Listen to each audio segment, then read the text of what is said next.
ओम मनोजवं मारुततुल्यवेगं जितेन्द्रियं बुद्धिमतां वरिष्ठं वातात्मजं वानरयूथमुख्यं श्रीरामदूतं शरणं प्रपद्ये। नमस्कार, स्वागत है आपका आचार्य वाणी में। मैं आचार्य डॉक्टर विक्रमादित्य आपके साथ हूँ। आज का विषय हमारा है वृषभ राशि वालों के लिए मंगल का जो ट्रांजिट है वो क्या योग बनाएगा। मंगल साहस के प्रतीक माने जाते हैं और अग्नि तत्व के ग्रह माने जाते हैं, और इस वक्त मंगल का जो परिवर्तन का योग बन रहा है वो विशेष तौर पर आपकी राशि के दृष्टिकोण से, यदि वृषभ राशि के दृष्टिकोण से देखें तो बहुत ही महत्वपूर्ण योग बनाता दिखाई दे रहा है।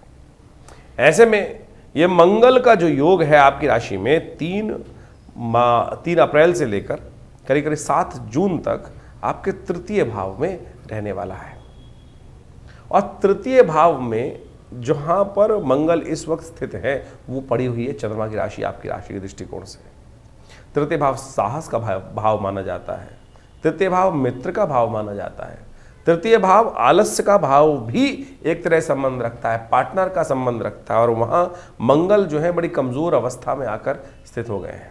तो ये ग्रहों का योगा योग जो बना है विशेष तौर पर मंगल के साथ बाकी सब ग्रहों का देखें तो आपकी राशि के दृष्टिकोण से महत्वपूर्ण आपके लिए ये समय उत्पन्न करता दिखाई दे रहा है। लेकिन ध्यान रखना, मंगल जो है वो साहस वाले भाव में चले गए हैं, और यदि थोड़ा सा आलस ज़्यादा हो गया, इन दिनों बाकी समस्त ग्रह आपकी राशि के दृष्टिकोण से अच्छे रास्ते बनाते दिखाई दे रहे हैं। बृहस्पति भी इस दौरान जब तक ये मंगल यहाँ चलेंगे परिवर्तन की तरफ जाने के योग बनाएंगे।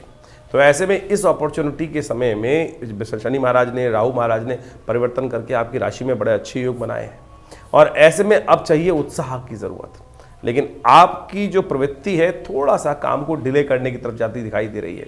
वजन भी इन दिनों आपका बढ़ता दिखाई देगा।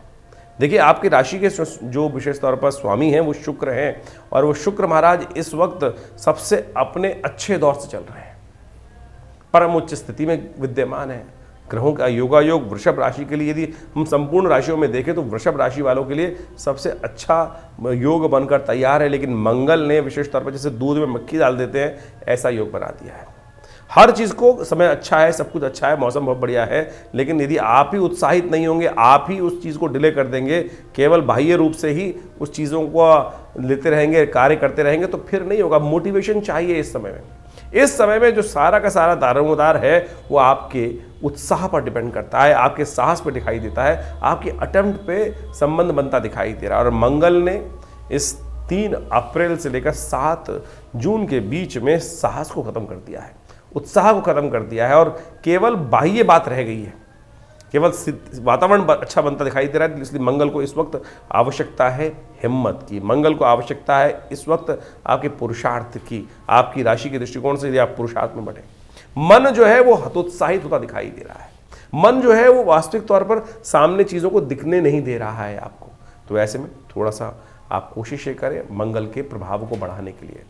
तो आपके लिए सबसे श्रेष्ठ उपाय आपकी राशि के दृष्टिकोण से हमें दिखाई देता है कि आप भगवान शिव की गुड़ के द्वारा, गुड़ वाले जल, मीठे जल से भगवान का अभिषेक करें, मधु के द्वारा भगवान का अभिषेक करने का प्रयास करें, हनुमान चालीसा का नित्य प्रति पाठ करने का प्रयास करें, और हो सके तो मंगल के मंत्र ओम क्रांग क्रीं क्रौं सै भौमाय नमः इस मंत्र का जप रुद्राक्ष की माला से कम 108 बार नित्य प्रति करने का प्रयास करें। मंगल है क्या वो वास्तविक तौर पे हम जब उपाय के बारे में बोलते हैं तो मंगल को हमको समझना भी चाहिए, ग्रहों को हमें समझना चाहिए कि ग्रह क्या स्थिति में रहते हैं। अब चंद्रमा की राशि में जाकर जल तत्व की राशि में अग्नि तत्व का ग्रह पहुंच गया, तो वो क्या रहा है, द्वंद्वात्मक स्थिति उत्पन्न हो रही है, द्वंद्व में फंस रहे हैं। अच्छे समय को द्वंद्व में हम खत्म करने का प्रयास करें, किस दिशा में कार्य करने का प्रयास करें, थोड़ा सा अपने आप को मोटिवेट करने का प्रयास कीजिए। हो सके तो केसर का टीका माथे पे लगाइए, गुरुजन का सहारा लीजिए। देखिए ये समय आपको लाभ देने के योग बना रहा है। मंगल की स्थिति बड़ी विचित्र है इस वक्त, ऐसे में मंगल है क्या वो भी आप समझें। देखिए, उपाय बड़े सरल होने चाहिए। आमतौर पर समस्या क्या है कि कुछ लोग बहुत क्लिष्ट उपाय, बहुत महंगे उपाय बताने का प्रयास करते हैं। देखिए, शास्त्र में, अध्यात्म में, भारतीय संस्कृति में बड़ी सरलता से रास्ते बताए गए हैं। एक व्यक्ति किसी महात्मा के पास गया, उसको घर जाना था, बहुत समस्याएं चल रही थी। कथा को मैं छोटे रूप में समझाने का प्रयास करूंगा, बहुत लंबी कथा नहीं सुनाऊंगा, छोटे से सार रूप में समझने का प्रयास करें। बड़ी सरलता से उस कथा को यदि हम समझ लें तो जीवन के कष्टों को दूर कर सकते हैं। एक महात्मा के पास गया, महात्मा जी जीवन में संकट है, रास्ते में जाना है मुझे, मेरा गांव उस तरफ है और रास्ते में पानी चढ़ा हुआ है, नदी में पानी चढ़ा हुआ है और मैं पार नहीं कर सकता। बाबा ने कहा आध्यात्मिक दृष्टिकोण में चिंता मत करो, मैं आपको एक उपाय बताता हूँ। एक बाबा जी ने एक कुछ मंत्र उसको लिखा और एक कागज के लिखकर भोजपत्र में उसको हाथ में दे दिया। बोलो इसको अपने मुट्ठी में रख ले और जैसे जैसे बस केवल भगवान का स्मरण कर कर इसको लेके चलता चला जा, पानी तेरा हटता चला जाएगा।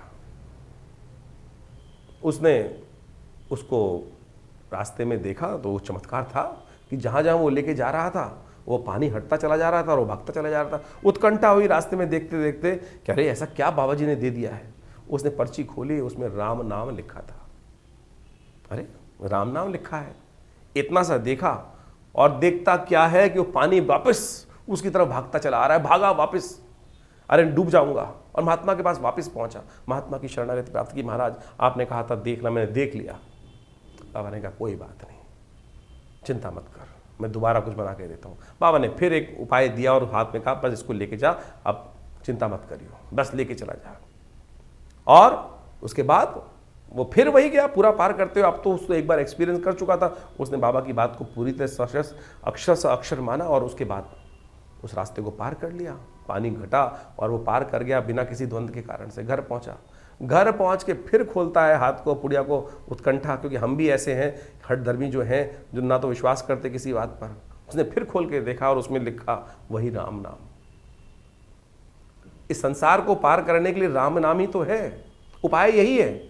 जो उल्टा जपो सीधा जपो वही पार कर जाएगा। उल्टा जप के वाल्मीकि बड़े ज्ञानी बन गए। तो सोचो ये स्थिति थी, लेकिन हमें भी क्या होता है, हमारे को बड़े बड़े पैसे खर्च करके उल्टे सीधे कार्य कर कर तभी हमको मजा आता है। अरे सीधी तरीके से हमने आपके इन ग्रहों को बदलने के लिए सीधा साधा रास्ता बता रहे हैं ना, आप सीधी तरह से उस पर विश्वास करके चलने का प्रयास तो करो। ये सीधे साधे उपाय ही, बिना किसी कारण, बिना किसी खर्चे के उपाय। हमको हमारे गुरुदेव सिखाते थे कि भाई ऐसा उपाय मत बताओ कि जो में हजारों रुपए खर्च होते, क्या होगा उस उपाय को खर्च करके। सीधे तरीके से आप इन सरल उपायों को जो हम इस चैनल के माध्यम से आपके समक्ष रखते हैं, आपकी राशि के दृष्टिकोण से हम बताते हैं, वही करने का प्रयास कीजिए ना, तो आपके जीवन के कष्ट दूर होंगे। आज की तारीख में आप किसी भी जन्मपत्री को दिखाने जाते हैं, कहीं भी बात करते हैं, देखिए बाबाओं ने क्या होकर कितनी मालाएं, कितने कंठ पहनकर, पता नहीं क्या क्या स्थिति, भाई ये आवरण कैसा बना रखा है। वो एक मिसमरिज्म क्रिएट करने का प्रयास किया जाता है। अध्यात्म बहुत सरल है और ज्योतिष बिना अध्यात्म के नहीं हो सकता। अध्यात्म के दृष्टिकोण से समझने का प्रयास करें तो आपकी राशि में जो ग्रहों का योग है, मंगल क्या खेल करने वाले, मंगल है कौन, इसके विश्वास जगाने के लिए हम पूरा एक रास्ता आपको बताने का प्रयास कर रहे हैं। समझेंगे तो हमारा विश्वास है आपके कष्टों को दूर करने का रास्ता आप अवश्य बना पाओगे। अब सवाल ये उठता है कि मंगल है कौन। भारतीय सनातन संस्कृति में हमारे वेद इत्यादि, उपनिषद इत्यादि ग्रंथों के अंदर हर चीज़ की उत्पत्ति और उत्पत्ति का कारण हर चीज़ उपस्थित की गई है, और उन मूलभूत सिद्धांतों को, कथाओं को हम समझकर वास्तविक तौर पर उनका प्रभाव किस प्रकार का जीवन में होगा वो हम समझ सकते हैं। जैसे चंद्रमा कहाँ से उत्पन्न हुए, सूर्य कहाँ से उत्पन्न हुए, किस प्रकार से उत्पन्न हुए, क्या उनकी कथा है, इसके साथ साथ स्वभाव क्या है, किस प्रकार के योगायोग जो ज्योतिष के दृष्टिकोण से हमें दिखाई देते हैं वो बनेंगे, क्या होंगे, किस प्रकार के करेंगे। तो वीरभद्र की उत्पत्ति की कथा भी बड़ी विचित्र है। जो मंगल वीरभद्र ही है वास्तविक तौर पर, शिव के गण हैं। वीरभद्र जो थे वो भगवान शिव के पसीने से उत्पन्न हुए थे और विशेष तौर पर दुख, भय, क्रोध का प्रतीक माने जाते हैं। और मंगल की स्थिति वास्तविक तौर पे हमको समझ लेना चाहिए, मंगल इन तीनों का ही प्रतीक माना जाता है। मंगल पुरुषार्थ का भी मालिक है, क्रोध का भी मालिक है, साहस का संबंध रखता है, और साथ साथ यदि वो शीर्ण हो जाए तो शोक और दुख का कारण भी बनता है। क्योंकि मंगल की उत्पत्ति जो हुई है वो विशेष तौर पर ऐसी ही परिस्थिति में हुई। कहा जाता है शास्त्र की कथा के अनुसार से, यदि आप विभिन्न ग्रंथों को पढ़ें तो वहाँ वो कथा का वर्णन अद्भुत रूप से आता है। जब सती ने भगवान शंकर के समक्ष अपनी इच्छा रखी कि वो उनके पिता दक्ष प्रजापति ने जो यज्ञ रखा था उसमें जाना चाहती हैं, तो भगवान ने मना किया कि बिना बुलाए नहीं जाना चाहिए। चाहे अपना घर भी हो, अगर वो आमंत्रण नहीं है तो वहाँ नहीं जाना चाहिए। और दक्ष ने तो साक्षात शिव को उस यज्ञ में बुलाया ही नहीं था, जो उन्होंने अपने अभिमान के लिए रखा था, अपने अभिमान की पूर्ति के लिए रखा था। और ऐसे मूड बहुत हैं जो इस संसार में अपने अभिमान की पूर्ति के लिए सत्य को समझ नहीं पाते हैं, सत्य का परित्याग कर देते हैं। दक्ष ने यही धृष्टता करी। ये कथा बड़े अद्भुत रूप से समझने की है। जब भगवान शिव को नहीं बुलाया गया तो पार्वती जी वहाँ जाती हैं, देखती हैं आकाश मंडल में बड़े बड़े विमान दक्ष के यहाँ जा रहे हैं, समस्त देवता इत्यादि सब वहाँ उस यज्ञ में आमंत्रित थे। तो उनको बड़ा दुख होता है कि मेरे पिता ने मेरे पति को बुलाया नहीं। भगवान शिव के समक्ष जाकर प्रार्थना करती हैं, भगवान शिव मना भी करते हैं, लेकिन वो कहते हैं मेरे पिता का घर है, मुझे जाना चाहिए, मुझे जाना तो चाहिए ही चाहिए। लेकिन मन में तो कुछ और भाव था सती के, ये संसार को उदाहरण देना था। जब वो जाती हैं यज्ञ के अंदर और वहाँ देखती हैं कि सब लोग विद्यमान हैं, लेकिन जो पिता के द्वारा स्थान जो है वो शिव का रिक्त रखा गया है और उस यज्ञ में शिव को स्थान नहीं दिया गया है, तो वो अपने आप को उस यज्ञ के कुंड में समर्पित कर देती है। और ये सूचना जैसे ही भगवान शिव तक पहुंचती हैं, क्रोध आवेश के कारण, शोक के कारण से उनका जो पसीना है पृथ्वी पर गिरता है, कहा जाता है उसी से वीरभद्र की उत्पत्ति हुई। और वीरभद्र ने जाकर उस यज्ञ क्या था, वो वास्तविक तौर पे अधर्म का प्रतीक ही वो हो गया था। अहंकार की पूर्ति के लिए उस यज्ञ को दक्ष ने रखा था। वो यज्ञ का विध्वंस होना इसलिए आवश्यक था क्योंकि वो अहंकार की पूर्ति के लिए किया जा रहा था। अहंकार यज्ञ के द्वारा नहीं पूरा हो सकता। और दक्ष के उस यज्ञ को वीरभद्र ने जाकर संहार किया और जो उसके बाद दक्ष का सिर तक काट दिया गया उस अपराध के कारण से। और जब भगवती का शरीर वहाँ लेके जाते हैं वीरभद्र, तो शिव वीरभद्र को आकाश मंडल में स्थित कर देते हैं और वही धरती जो से उत्पन्न हुए जो वीरभद्र थे भगवान शिव के पसीने से, क्रोध के प्रतीक माने जाते हैं और विभिन्न आयुधों से अलंकृत हैं और संहार करने वाले हैं, अहंकार का संहार करने वाले। ये वीरभद्र की कथा है। और कहा जाता है कि ये संयोग जब बनता है, विशेष तौर पर जब मंगल और चतुर्थी का संयोग बन जाता है, उसी दिन वीरभद्र जयंती मानी जाती है, मंगल की जयंती मानी जाती है। और भगवान शिव के आशीर्वाद से वो आकाश मंडल में उस दिन से स्थिर है, धरती पुत्र माने जाते हैं। इनका एक गायत्री के रूप में भी मंत्र आता है, अंगारकाय विद्महे धरती पुत्राय धीमहि तन्नो भौमः प्रचोदयात्। इस प्रकार से उनकी गायत्री आती है और इसका स्तवन कर लेने से कहा जाता है कि मंगल के बहुत सारे दोष शांत हो जाते हैं। तो ये वीरभद्र जो हैं, जो वास्तविक तौर पर मंगल के रूप में आकाश मंडल में स्थित है, उनका स्वभाव आपने समझा। और इस वक्त जो ग्रहों का परिवर्तन का योग बना है, मंगल जो है कर्क राशि में जा रहे हैं। मंगल एक अग्नि तत्व की राशि के मालिक माने जाते हैं और अग्नि तत्व की राशि के होते हुए वो जल तत्व की राशि में, कर्क राशि जल तत्व की राशि, जल तत्व के होते हुए जब अग्नि, और विशेष तौर पे आप समझें कि जल तत्व के साथ जाके बैठेगी तो क्या होगा, वाष्पीकरण होगा, उड़ेगा, वो वाष्पीकरण होगा, मंगल निस्तेज हो जाएंगे, दुस्साहस करने के योग बन जाते हैं। विश्व में जब भी मंगल कर्क राशि में आते हैं, आप सत्य मान लें, जो दुस्साहस करने वाली प्रवृत्ति है संसार में बढ़ जाती है। और उन दिनों विशेष तौर पर यदि आप एनालाइज करके देखें, हमने इस बात को बहुत अच्छे से एनालाइज करके देखा, यहाँ तक कि जो गलत तरफ जाने का रुझान है वो बढ़ जाता है। और तो और दुस्साहस करते हुए लोग, कई बार ऐसा देखा जाता है कि विशेष तौर पर आत्मदाह करने वाली, आत्महत्या वाली बातें, जो मेंटली लोग थोड़े वीक होते हैं, ऐसी समस्याएं उस समय बढ़ जाती हैं। नशे की स्थितियां वाला काम बहुत ज़्यादा बढ़ जाता है। मंगल जो है साहस का प्रतीक है, और जब मंगल साहस जब है वो निस्तेज, कर्क राशि में जाके वो निस्तेज हो जाते हैं, नीच के बोले जाते हैं, और ऐसे में वो 3 नक्षत्रों को पार करते हैं। 3 नक्षत्रों की स्थिति में जाते हैं, पुनर्वसु, पुष्य और अश्लेषा। पुनर्वसु के अंतिम चरण में, और पुष्य नक्षत्र जो शनि का नक्षत्र है वो इसलिए भयावह माना जाता है, मंगल को सबसे कमज़ोर माना जाता है। एक तो वो शनि के नक्षत्र में चले जाते हैं, पुष्य के चारों चरण उसी में पार करते हैं। उसके बाद अश्लेषा नक्षत्र में भी वो विहार करते हैं। तो ये जो नक्षत्र हैं, इनमें सबसे भयावह स्थिति मंगल की तब होती है जब वो पुष्य नक्षत्र में जाते हैं। ऐसे में मंगल को शांत करने के लिए अनेक उपाय शास्त्र में वर्णित हैं, और उन सब उपायों को कर आप अपने कष्टों को दूर करने के सुंदर योग बना सकते हैं। जो हमने आपको उपाय बताए भी बहुत सारे, उसके अंतर्गत यदि एक और श्रेष्ठ उपाय आप करने का प्रयास करें, शिव ही तो मंगल हैं, शिव के गण ही तो वो वीरभद्र थे और वही तो शिव से ही तो वास्तविक तौर पर उनका शिव की आराधना कर कर यदि मंगलवार के मंगलवार गुड़ के जल से, मीठे जल से या गन्ने के रस से भगवान शिव का अभिषेक कर लिया जाए, ओम नमः शिवाय इस मंत्र का स्तवन करते हुए, मंगल की गायत्री का पाठ करते हुए, तो कहा जाता है कि मंगल के बहुत सारे नेगेटिव प्रभाव दूर होने के रास्ते आपको प्राप्त होंगे। तो ये बात आपको सैद्धांतिक तौर पे समझते हुए कार्य करने का प्रयास करना चाहिए। इससे आपके जीवन के बहुत सारे कष्टों को दूर करने का रास्ता आपको प्राप्त होगा, ग्रह नक्षत्रों में परिवर्तन का रास्ता आपको प्राप्त होगा। इसके साथ साथ आपको ये भी समझना चाहिए कि हम हर चीज़ को राशि के दृष्टिकोण से विभाजित करने का प्रयास करते हैं। अब हमको इस चैनल के माध्यम से आपके समक्ष गोचर की व्यवस्था समझानी है, लेकिन ये गोचर की व्यवस्थाएं जो हैं वो तो एक सार्वभौमिक रूप में है।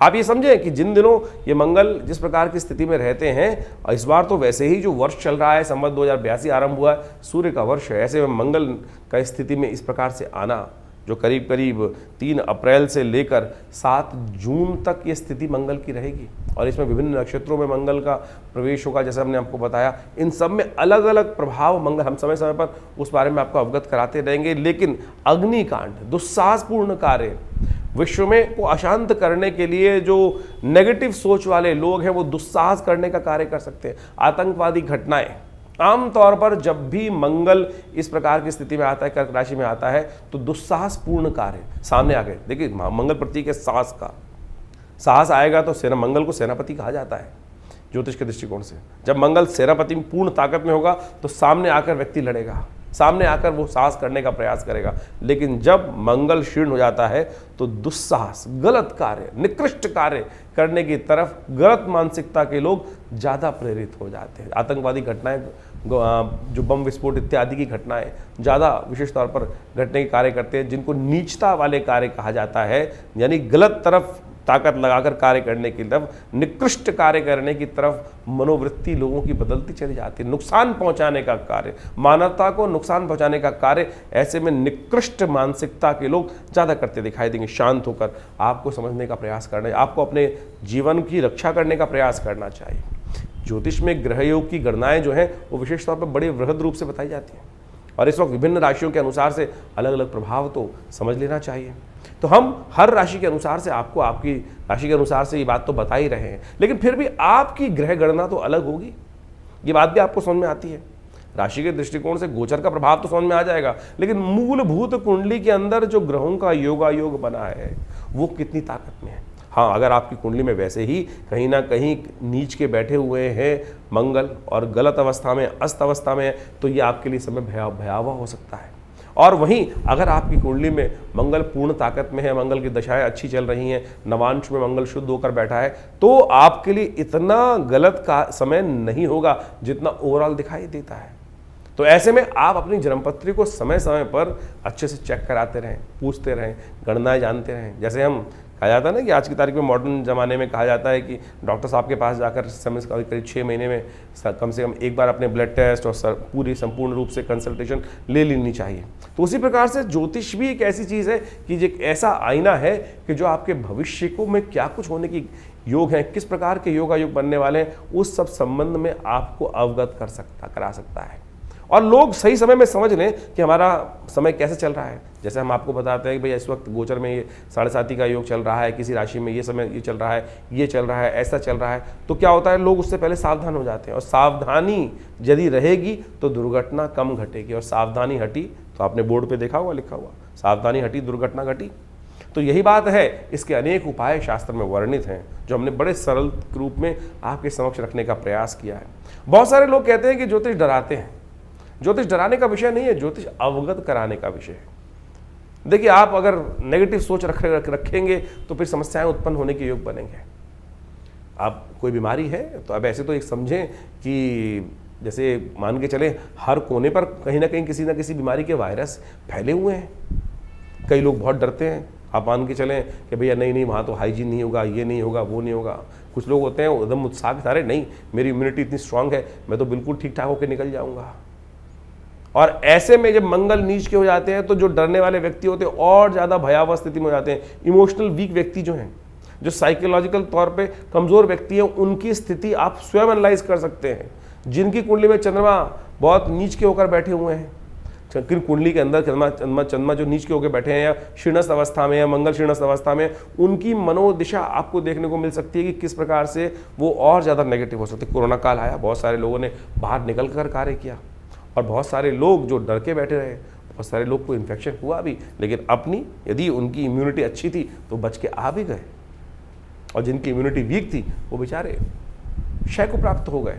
तो ऐसे ही समझें कि ज्योतिष की मूल जन्मपत्री जो है आपका जो मूल कैरेक्टर है, वो उस जन्मपत्री से निष्कर्ष जो समझ में आता है कि क्या कुछ प्रकार का योग बने हुए हैं और ये व्यक्ति क्या कुछ कर सकता है, कैसे समय में इसको किस प्रकार का कार्य करने का मौका मिलेगा और कैसे उन समस्याओं को ठीक करने का योग बना पाएगा। तो हम इस विषय में आपके समक्ष जो समय समय पर गोचर का प्रभाव समझाते हैं, तो बहुत सारे लोग कमेंट में लिख के भेज देते हैं, नहीं डरा। अरे डराने का विषय ही नहीं है ज्योतिष। अगर कोई डॉक्टर आपको कहे भैया कि थोड़ा सा हाथ धो के खाना खा लिया करो, तो वो डरा रहा है आपको? कौन डरा रहा है आपको? आप हाइजीन मेंटेन करने की बात करनी। शास्त्र के अंदर अगर कहा है कि पवित्र स्थिति में खाना खाओ, खाना धो के खाओ, हाथ धो के खाना खाना चाहिए, साफ सुथरी जगह बैठ के जो भी कार्य करना चाहिए, तो ये डराना नहीं है भाई। उसमें कहे जी इन्फेक्शन हो जाएगा, और लोग तथाकथित तौर पर कैसे ले लेते हैं इस स्थिति को, तो आप समझें कि जिनकी मानसिकता जो हमको, एक बात समझे, पुरानी कहावत है, जाकी रही भावना जैसी। अगर कोई ऐसे ग्रहों के प्रभाव को समझकर भावना डर रहा है तो उसकी भावना ही डरपोक है। आप उसकी भावना ही डरपोक है। अगर कोई व्यक्ति आपको अच्छी बात समझाने का प्रयास कर रहा है कि भाई ये स्थिति है, इसको ठीक से समझा लो, आपके माता पिता बुजुर्ग जो आपसे अच्छी भावना रखते हैं, वो हमेशा आपके लिए जो है, जिनका आपके बारे में दिल थोड़ा दुखता रहता है, अरे सावधान रखना चाहिए बच्चे को, दर्द ना हो जाए, चोट ना लग जाए, तो मन में ये भाव रहता है। प्रेम के साथ ऐसा भाव होता है। और उसको जब हम थोड़े से हमारे बुजुर्गों से हम बहस कर लेते हैं, नहीं आप तो फालतू में डरते रहते हो, और डरते नहीं, वो प्रेम है, वो प्रेम है, स्नेह है। वो वास्तविक तौर पर ये बात हमको समझनी चाहिए, बाद में समझ में आती हैं ये बातें। इसलिए कोशिश ये करें, जो ज्योतिष के विषय हमने आपके समक्ष रखे हैं वो वास्तविक तौर पर वैज्ञानिक तथ्यों पर आधारित है। इन कथाओं को हम इसीलिए यहाँ डालते हैं, समझाने का प्रयास करते हैं कि ज्योतिष कपोल कल्पित गणनाओं पे नहीं चलती, प्रत्यक्ष प्रभाव से। नासा जैसे ऑर्गेनाइजेशंस, विश्व के आज बहुत रेप्यूटेड जो ऑर्गेनाइजेशंस हैं, वो भी हमारी गणनाओं को समझते हैं और हमारी गणनाओं के अनुसार से सोचे कितना सुंदर संस्कृति रही होगी। लेकिन कुछ है मूड जो आपके साथ उपहास करते होंगे, अपनी संस्कृति का उपहास करने का प्रयास करते हैं।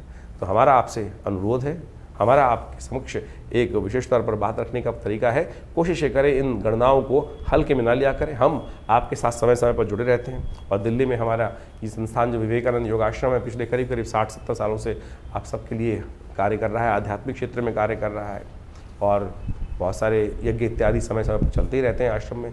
आप सब उस यज्ञ इत्यादि में सम्मिलित हो सकते हैं। अभी हमने इस ये ग्रहों के परिवर्तन से पहले मंगल की अंगारक चतुर्थी पड़ी, और उस दिन बड़े 1 अप्रैल को बड़ा सुंदर दुर्गा सप्तशती का यज्ञ चल ही रहा था। उसमें भी सब लोगों को ने आके भाग लिया, अपने नाम से यज्ञ कराए, उसके साथ साथ और उस दिन सुंदरकांड का पाठ भी किया। तो इस मंगल के नेगेटिव प्रभाव को दूर करने के लिए जितने मंगल पढ़ें, उसमें अवश्य सुंदरकांड का पाठ अवश्य करने का प्रयास करें, और आपकी श्रद्धा के साथ, भगवती कृपा से आपके कष्ट दूर होने के योग बनेंगे। ऐसे में बुढ़वा मंगल भी पढ़ेंगे, और हम विवेकानंद योगाश्रम में व्यवस्था बना रहे हैं कि लगातार जितने भी मंगल इसमें पढ़ें, उसके लिए मंगल ग्रह की शांति करने के लिए, आपके ग्रहों को, दोषों को दूर करने के लिए वहाँ लगातार यज्ञ इत्यादि के बहुत सारे कार्यक्रम रहेंगे। नंबर्स आपके सामने स्क्रीन पर चलते रहते हैं, और हम आपको समय समय पर आपके राशिफल के अनुसार से अवगत भी कराते रहते हैं। तो आप भी अपने उस कार्य को करने के लिए स्वयं पधार सकते हैं। विवेकानंद योगाश्रम में ये व्यवस्था है कि आप खुद आकर पूजा कर सकते हैं। बहुत सारी संस्थाओं में ऐसा होता है पूजा हो रही नहीं हो रही पता नहीं चल रहा है। हम उस व्यवस्था को आपके साथ जोड़ते हैं। हर रविवार को अभी और इन दिनों जहाँ जब ये स्थिति रहेगी, मंगल ऐसी खराब स्थिति में रहेंगे, तो आश्रम पर सुंदरकांड के सुंदर व्यवस्था हमने लगातार रखने का प्रयास किया है। आप भी अपने नाम गोत्र को आश्रम पर भेजकर अपने स्थान को आरक्षित कर खुद बैठना चाहें तो आपका स्वागत है। इन समस्त कार्यक्रमों में जो समय समय पर रहेंगे, आप उसमें बैठकर अपने ग्रहों का उपचार बहुत सुंदर तरीके से कर सकते हैं। और शास्त्रीय माने हमारे यहाँ जो यज्ञ की व्यवस्था है ना, वो सबसे सुदृढ़ व्यवस्था है। आप समझे, शास्त्र के अंदर 3 विधियां बताई गई हैं, मंत्र जप, स्नान और दान।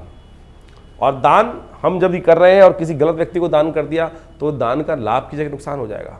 यज्ञ जो है वो भगवान के नाम पर हम आहुति जो अर्पित करते हैं वो सीधी भगवान को ही प्राप्त होती है, उससे श्रेष्ठ कोई चीज। इसीलिए कहा गया है शास्त्र में, यज्ञो वै श्रेष्ठतम कर्म। तो आप श्रद्धा के साथ इन समस्त रीतियों को समझते हुए अपने जो हमारी पद्धति रही है, भारतीय संस्कृति की सनातन पद्धति रही है, उसके साथ जुड़े रहें। और हमारा विश्वास है कि इन समस्त कष्टों से निवारण करने के लिए, ग्रहजनों के प्रभाव को अपने लिए शुभ बनाने के लिए यदि आप इन समस्त शुभ कर्मों के साथ जुड़े रहेंगे तो लाभ ही होगा, कष्ट दूर ही होंगे और जीवन आनंद से व्यतीत होगा।